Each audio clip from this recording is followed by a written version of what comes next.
আসসালামু আলাইকুম, good morning. একটি ভাইয়া গতকালকে আমি একটি পোস্ট দিয়েছিলাম যে মালয়েশিয়া ইমিগ্রেশন থেকে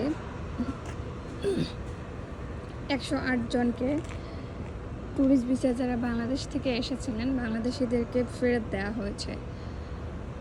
সো ইমিগ্রেশন থেকে সেই ক্ষেত্রে একজন আমাকে কোশ্চেন করছেন যে মালয়েশিয়ার ট্যুরিস্ট ভিসা বন্ধ হয়ে গেছে কিনা। এটার অ্যান্সার হচ্ছে না ভাইয়া, দুঃখিত। এটার অ্যান্সার হচ্ছে না, মালয়েশিয়াতে ট্যুরিস্ট ভিসা বন্ধ হয়নি।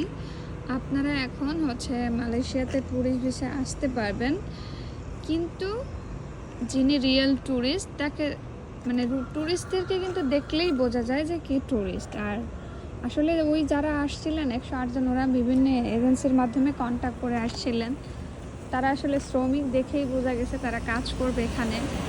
আর সবথেকে বড় কথা, ট্যুরিস্ট বিষয়ে যেই আসুক, শ্রমিক আসুক, লেবার, সাধারণ মানুষ আসুক, ট্যুরিস্ট বিষয়ে আসলে আপনাকে বেসিক কিছু কোশ্চেনের অ্যান্সারের উত্তর দিতে হয়। যখন আপনাকে তারা কোশ্চেন করে ইমিগ্রেশন, তখন আপনি যদি সেখানগুলোর অ্যান্সার না দিতে পারেন, তখন ওরা একটা রুমে নিয়ে তাদেরকে রেখে দেয়, ইনকোয়ারি করে। হ্যাঁ, যারা বাংলাদেশ থেকে ট্যুরিস্ট বিষয়ে আসতে চাচ্ছেন বা বিভিন্ন দেশ থেকে, অবশ্যই আপনারা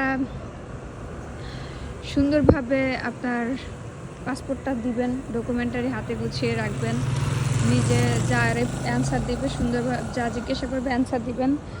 এবং অনেক সময় তারা যারা ইংলিশ পারেন, বেসিক ইংলিশও হলে রিপ্লাই দেন।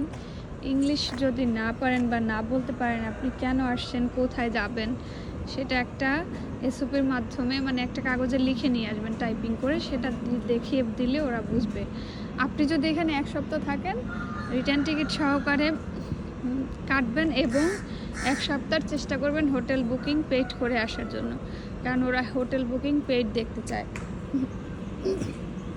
সো অ্যান্সারটা হচ্ছে যে আসলে বন্ধ হয়নি, আপনারা ঠিক এইভাবে ট্যুরিস্ট ভিসা অ্যাপ্লাই করে আসতে পারবেন। আর ট্যুরিস্ট ভিসা আসার সময় চেষ্টা করবেন যে সমস্ত ভাইয়া আপুরা আপনাদের ক্রেডিট কার্ড আছে, সঙ্গে ক্রেডিট কার্ড বহন করার, এবং অবশ্যই মালয়েশিয়ান রিঙ্গিত, সাথে কিছু রিঙ্গিত রাখবেন, হোটেলের ঠিকানাটা মুখস্থ রাখবেন। আর ওদের এয়ারপোর্টে এসে একটা কিউআর স্ক্যানার আছে, স্ক্যানার দিয়ে ওইটা ফর্মটা ফিল আপ করতে হয়, তো এটা আপনারা বুঝে যাবেন। আর একটু ইমিগ্রেশনের চেষ্টা করবেন স্মার্টলি অ্যান্সার দেওয়ার জন্য। সো এই কারণে মূলত বাংলাদেশিদের যে রিটার্ন দিয়েছে। আর এজেন্সির ফাঁদে পড়েন না, এজেন্সির ফাঁদে পড়ে কেউ মালয়েশিয়াতে আসবেন যে ট্যুরিস্ট ভিসায় গিয়ে কাজ করবেন, এখানে ট্যুরিস্ট ভিসায় এসে অবৈধ হয়ে যায়। আর অবৈধ হলে জীবনে কোনো শান্তি নেই, সেটা আমরা সবাই জানি।